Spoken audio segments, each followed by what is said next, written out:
Сьогодні в роботі черговий куб на замовлення.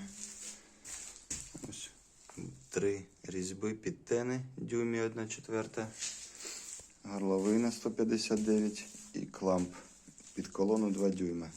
Але що цікаво, замовник попросив, щоб кламп трошечки був під нахилом 3 мм. Ну, хазяїн барин попросив, зробимо. На прихватки вже все зібрав, лишається тільки обварювати.